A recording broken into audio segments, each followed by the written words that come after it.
Hello and welcome everyone to class 10th bio class. Today in this video we are going to discuss about the topic excretion in plants from the chapter life process. So do subscribe this channel as well as press the bell icon for the regular video updates. So let's get started.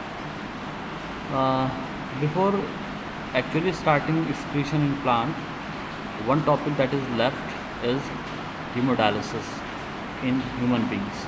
So we will cover this topic first. Afterwards we will discuss about excretion in plants.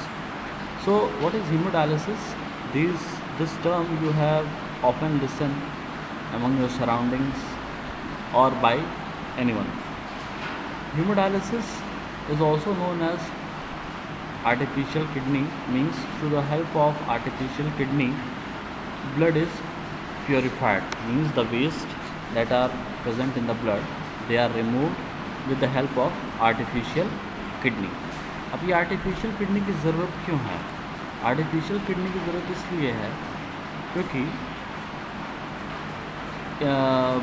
किसी वजह से अगर kidney damage हो जाती है, इसके numerous factors हैं, kidney damage होने के बहुत सारे कारण हैं। तो किसी भी एक कारण से अगर किडनी डैमेज हो जाती है तो उसके कॉन्सिक्वेंसेस, उसके जो रिज़ल्ट होंगे डैमेज होने का, वो क्या होगा कि उसका जो फंक्शन है, मींस वेस्ट प्रोडक्ट को ब्लड में से बाहर करना, यही उसका मेजर फंक्शन है। ये फंक्शन वो सही तरीके से नहीं कर पाएगा। और अगर ब्लड में जो वेस्ट है वो डिस्चार्ज नहीं हो सकता है किडनी के थ्रू, वो उसी में पड़ा रहेगा वेस्ट अगर, तो धीरे धीरे क्या होगा कि इकट्ठा होते होते वो पॉइज़न हो जाएगा और हमारी डेथ भी हो सकती है, हो ही जाएगी हमारी डेथ। तो इस वजह से किडनी जो है बहुत ही इम्पॉर्टेंट ऑर्गन है हमारे सर्वाइवल के लिए। तो बहुत सारे फैक्टर्स हैं, जैसे कि इन्फेक्शन हो गया, इंजरी हो गई, या फिर ब्लड फ्लो कम हो मिल रहा है किडनी को। तो इन सारी वजहों से जो किडनी की एक्टिविटी है, मतलब फ़िल्टर आउट करने की जो एक्टिविटी है किडनी की, वो कम हो जाती है और जिसकी वजह से वेस्ट का ब्लड में एक्यूमुलेशन होने लगता है। ब्लड में वेस्ट ज़्यादा अमाउंट में इकट्ठा होने लगता है, जिससे कि फाइनली पेशेंट की डेथ हो जाती है। सो उस केस से बचने के लिए अगर किसी की किडनी ख़राब हो गई है या किडनी प्रॉपर तरीके से वर्क नहीं कर रही है, तो हम आर्टिफिशियल किडनी का इस्तेमाल करते हैं, सो दैट उसके बॉडी में वो वेस्ट जो है वो डेवलप ना होने पाए, हम उसकी लाइफ को आसानी से सेव कर सकें। तो आर्टिफिशियल किडनी है क्या?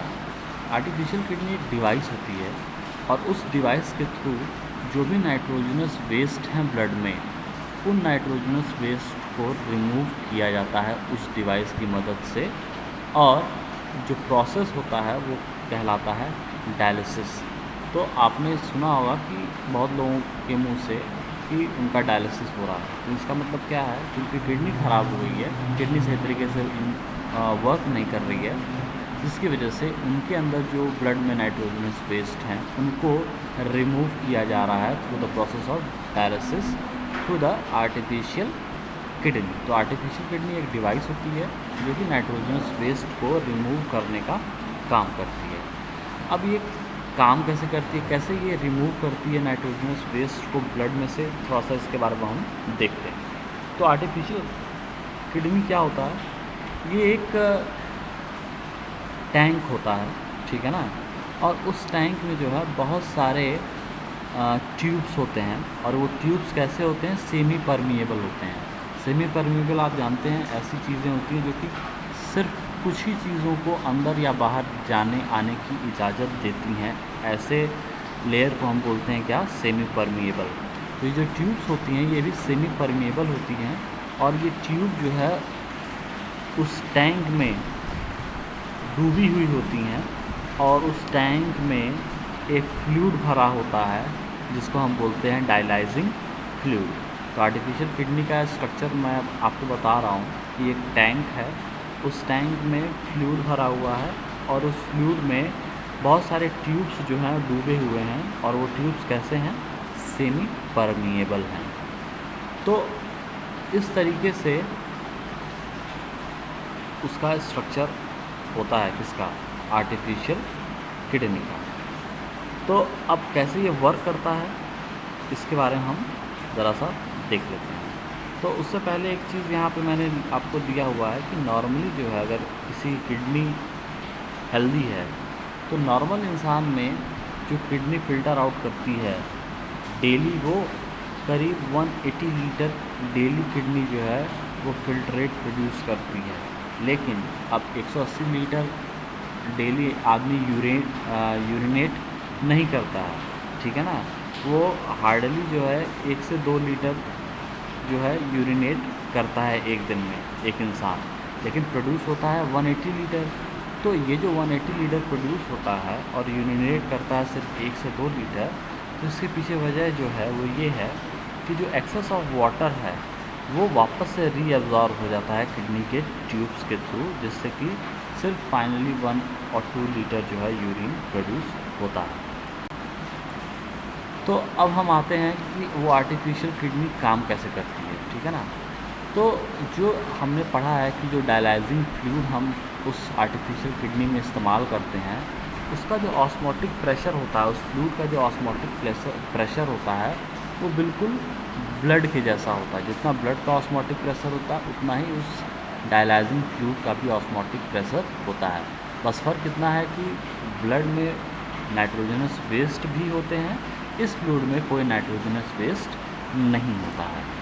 तो जो पेशेंट का जो ब्लड है, ठीक है ना, वो ब्लड इन्हीं ट्यूब्स के थ्रू, जो डायलाइजिंग जो आर्टिफिशियल किडनी के जो ट्यूब्स हैं, उन्हीं ट्यूब्स के थ्रू पेशेंट के ब्लड को पास किया जाता है।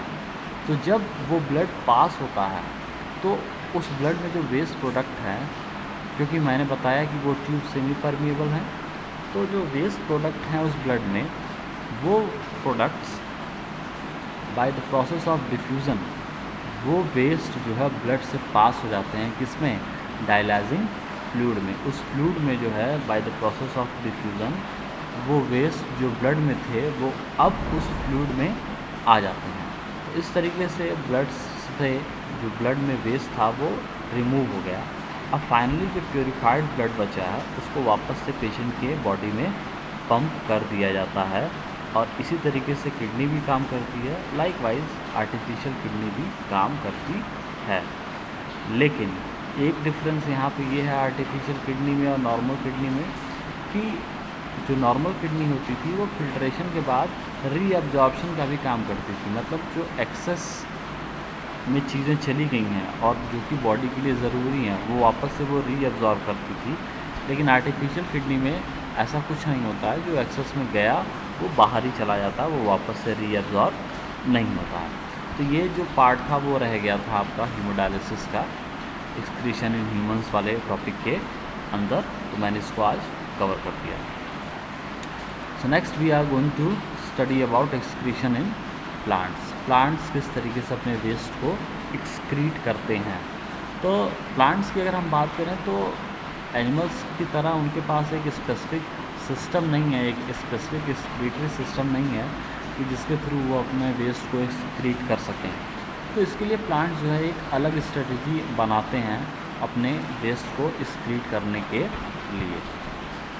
देखिए, उनके अंदर जो ऑक्सीजन बनती है ड्यूरिंग फोटोसिंथेसिस, वो भी उनके लिए जब एक्सेस में हो जाती है तो वो एज अ वेस्ट ही होता है ना।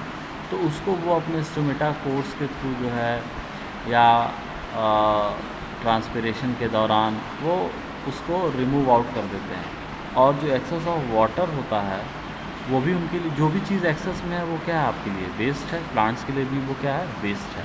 तो जब उनके अंदर एक्सेस ऑफ वाटर हो जाता है तो वो ट्रांसपिरेशन के थ्रू वाटर को भी वो रिमूव कर देते हैं, ठीक है ना। तो ऑक्सीजन और वाटर का रिमूवल तो वो अपने हिसाब से करते हैं, लेकिन जो और वेस्ट जो प्लांट्स के अंदर प्रोड्यूस होते हैं उसके लिए प्लांट्स क्या करते हैं, क्योंकि आप जानते हैं कि प्लांट्स के अंदर बहुत सारे डेड सेल्स होते हैं, ठीक है ना, और बहुत सारे ऐसे पार्ट्स भी होते हैं जिसको कि वो अपने आप से अलग कर सकते हैं, जैसे कि लीव्स, है ना। तो वो एक्चुअली करते क्या हैं कि बहुत सारे प्लांट्स अपने जो वेस्ट हैं उनको वो सेलुलर वैक्यूल्स में स्टोर करते हैं, है ना। जो वेस्ट होता है, बहुत सारे प्लांट्स जो हैं वो अपने वेस्ट को सेलुलर वैक्यूल्स में स्टोर करते हैं। जैसे कि जो बार्क होता है प्लांट्स का, जो बाहरी तना होता है, आप देखते हैं कि कुछ दिन बाद जो है उस बार्क को वो जो है शेड ऑफ कर देते हैं, बार्क जो है वो अलग हो जाता है प्लांट से और फिर नया बार्क जो है डेवलप होता है। तो वो क्या करते हैं, उन बार्क्स में अपने वेस्ट मटेरियल को स्टोर करते हैं और जब वो स्टोरेज उनके हिसाब से हो जाता है ठीक ठाक, तो वो बार्क जो है क्या हो जाते हैं, उनसे अलग हो जाते हैं और वो वेस्ट जो है उनकी बॉडी से अलग हो जाता है। इसी तरीके से प्लांट्स जो है अपने वेस्ट प्रोडक्ट को लीव्स में भी स्टोर करते हैं। तो जब वेस्ट प्रोडक्ट लीव्स में हो जाता है पूरा स्टोर, तो लीव्स जो है क्या हो जाती हैं, प्लांट से डीअटैच हो जाती हैं और इसी तरीके से उनसे वेस्ट जो है वो भी दूर हो जाता है। और भी बहुत सारे वेस्ट प्रोडक्ट हैं जिनको वो एज अ रेजिन फॉर्म में, एज अ गम फॉर्म में अपने स्टेम से रिलीज़ करती हैं। आपने देखा होगा जैसे बबूल के पेड़ में से छोटे लाशें निकलते हैं रेड रेड कलर के, जिनको रेजिन्स बोलते हैं, गम बोलते हैं। तो वो प्लांट का वेस्ट प्रोडक्ट होता है और इस तरीके से वो अपने वेस्ट प्रोडक्ट्स को क्या करते हैं, एक्सक्रीट करते हैं।